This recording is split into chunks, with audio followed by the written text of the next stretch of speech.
Hi friends, നമസ്കാരം. ഇന്നത്തെ video വളരെ പ്രധാനപ്പെട്ടതാണ്. അതുകൊണ്ട് തന്നെ എല്ലാവരും സ്കിപ്പ് ചെയ്യാതെ അവസാനം വരെ ഈ വീഡിയോ കാണുകയും നിങ്ങളുടെ എല്ലാ കൂട്ടുകാർക്കും ഷെയർ ചെയ്ത് കൊടുക്കുകയും ചെയ്യുക. ആലപ്പുഴ ജില്ലയിൽ ഹരിപ്പാട്ടുള്ള ഒരു സഹോദരി കഴിഞ്ഞ ആഴ്ച UK പോകാനായി തയ്യാറായി എയർപോർട്ടിൽ നിൽക്കുമ്പോൾ അവിടെ വെച്ച് ബോധക്ഷയം ഉണ്ടാവുകയും മരിക്കുകയും ചെയ്തു.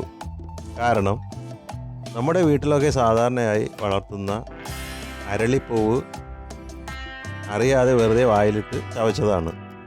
നമുക്ക് പലർക്കും അറിയില്ല അരളി ചെടി ഇത്ര വിഷമുള്ളതാണെന്ന്. പണ്ടെല്ലാം നമ്മൾ കേട്ടിട്ടുണ്ട് അരളിക്കായ കഴിച്ച് ആത്മഹത്യ ചെയ്തതും അറിയാതെ കഴിച്ച് മരിച്ചു പോയ വാർത്തകളൊക്കെ കേട്ടിട്ടുണ്ട്. അതിനപ്പുറമുള്ള കാര്യങ്ങളൊന്നും നമുക്ക് ഈ ചെടിയെ പറ്റിയോ അതിൻ്റെ പൂവിനെ പറ്റിയോ ഒന്നും അറിയില്ല. പക്ഷേ അരളിപ്പൂ മാരക വിഷമുള്ള ചെടിയാണ്. അതിൻ്റെ എല്ലാ ഭാഗങ്ങളും വേര് മുതൽ കായ് വരെ, അതായത് അരളി ചെടിയുടെ വേര്, തണ്ട്, ഇല, പൂവ്, കായകൾ ഇതെല്ലാം മാരകമായ വിഷമുള്ളതാണ്. അതുകൊണ്ട് നമ്മുടെ വീട്ടിലോ നമ്മുടെ കൂട്ടുകാരുടെയോ അവരുടെ ബന്ധുക്കളുടെയോ നമ്മുടെ ബന്ധുക്കളുടെയോ വീടുകളിൽ ഈ ചെടി ഉണ്ടെങ്കിൽ എത്രയും പെട്ടെന്ന് വെട്ടി കത്തിച്ച് കളയുക. അതുകൊണ്ട് നമ്മുടെ കുട്ടികളുടെയും വളർത്തുമൃഗങ്ങളുടെയും ജീവൻ രക്ഷിക്കാൻ നമുക്ക് കഴിയും. വെറുതെ വെട്ടി കളയുക മാത്രമല്ല ചെയ്യേണ്ടത്, വെട്ടിയിട്ട് കത്തിച്ച് നശിപ്പിച്ച് കളയുക. കാരണം ഈ മഴ സമയങ്ങളിൽ വെട്ടി അതിൻ്റെ കമ്പ് ഇങ്ങനെ വെറുതെ വെട്ടി കളയുകയാണെങ്കിൽ അത് തന്നെ കിളിച്ച് കയറി വീണ്ടും ആ ചെടി വളർന്ന് കിട്ടുന്നതാണ്.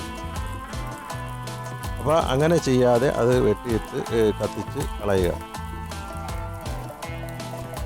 നല്ല ഭംഗിയുള്ള ചെടിയാണ്. നിങ്ങൾക്ക് ഇവിടെ കാണാൻ കഴിയുന്നത് ഞാൻ ചട്ടിയിൽ വളർത്തിയ ഒരു അരളിപ്പൂവിൻ്റെ ചെടിയാണ് ഇവിടെ ഞാൻ വെട്ടിയിട്ട് കത്തിക്കുന്നത്. നല്ല ഭംഗിയുള്ള പൂക്കൾ ഉള്ള ഒരു ചെടിയായിരുന്നു. ചട്ടിയിലായിരുന്നു ഞാൻ വളർത്തിയിരുന്നത്. അപ്പോൾ ഈ വാർത്ത ഞാൻ കണ്ടതിന് ശേഷമാണ് ഇതിപ്പോൾ വെട്ടിയിട്ട് കത്തിച്ച് കളയുന്നത്. കാരണം നല്ല ചെടിയായിരുന്നു. നല്ല ചെടിയെന്ന് പറയുമ്പോഴത്തേക്ക് നല്ല വലിപ്പമുള്ള, ഇതിനേക്കാൾ നല്ല വലിപ്പമുള്ള പൂവുകൾ ഇങ്ങനെ, അതും ഒരു 2 മാസമൊക്കെ ഒരു കൊല പൂ ഇങ്ങനെ വന്നാൽ ഇങ്ങനെ പുതിയ പുതിയ പൂക്കൾ വന്നുകൊണ്ടിരിക്കും. അതുകൊണ്ട് തന്നെ നമുക്ക് അത് വെട്ടി കളയാനൊന്നും തോന്നത്തില്ല. എന്തായാലും ഞാനത് ആ ചെടി വെട്ടി നശിപ്പിച്ച് കളഞ്ഞു. അതുപോലെ തന്നെ ഈ അരളി ചെടിക്ക് പകരമായിട്ട് ഇപ്പോൾ നഴ്സറികളിൽ നിന്നും നല്ല ഭംഗിയുള്ള പൂക്കളുള്ള ചെടികൾ നമുക്ക് കുറഞ്ഞ വിലയിൽ തന്നെ വാങ്ങാൻ കഴിയും. അങ്ങനെയാണെങ്കിൽ നമ്മൾ ഈ അരളിച്ചെടി വളർത്തേണ്ട ആവശ്യമൊന്നും ഇല്ലല്ലോ. അപ്പോൾ ഇനി അരളി ചെടിയെപ്പറ്റി നമുക്ക് ഒന്ന് നോക്കാം.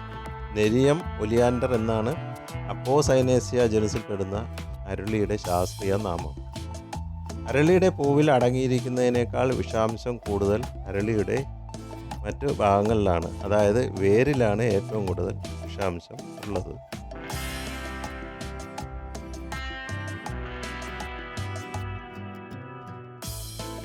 അരളിയുടെ വിഷം ഉള്ളിൽ ചെന്നാൽ ഹൃദയത്തിൻ്റെ പ്രവർത്തനത്തെ സ്ലോ ആക്കുകയും തടയുകയും ചെയ്യുന്നു. അങ്ങനെ ഹൃദയാഘാതം ഉണ്ടാക്കുകയും ചെയ്യുന്നു. സയനൈഡിൻ്റെ 1/3 സ്പീഡിലാണ് ഈ വിഷം ശരീരത്തിൽ പ്രവർത്തിക്കുന്നത്. അതായത് സയനൈഡ് പ്രവർത്തിക്കാൻ വേണ്ടത് 1 മിനിറ്റ് ആണെങ്കിൽ ഇതിന് 3 മിനിറ്റ് വേണ്ടി വരും. അത്രയേ ഉള്ളത്.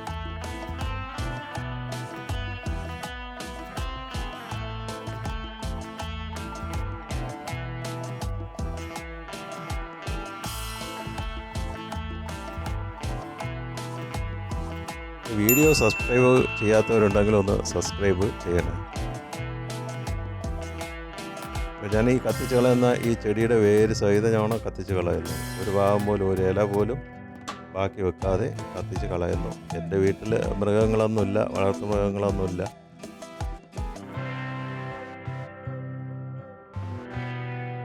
വീഡിയോ നിങ്ങൾ തീർച്ചയായിട്ടും എല്ലാവർക്കും ഒന്ന് ഷെയർ ചെയ്ത് കൊടുക്കണം. അതുപോലെ തന്നെ വീഡിയോ ഇഷ്ടമായെങ്കിൽ ഒന്ന് ലൈക്ക് ചെയ്യുക, ഷെയർ ചെയ്യുക, സബ്സ്ക്രൈബ് ചെയ്യുക.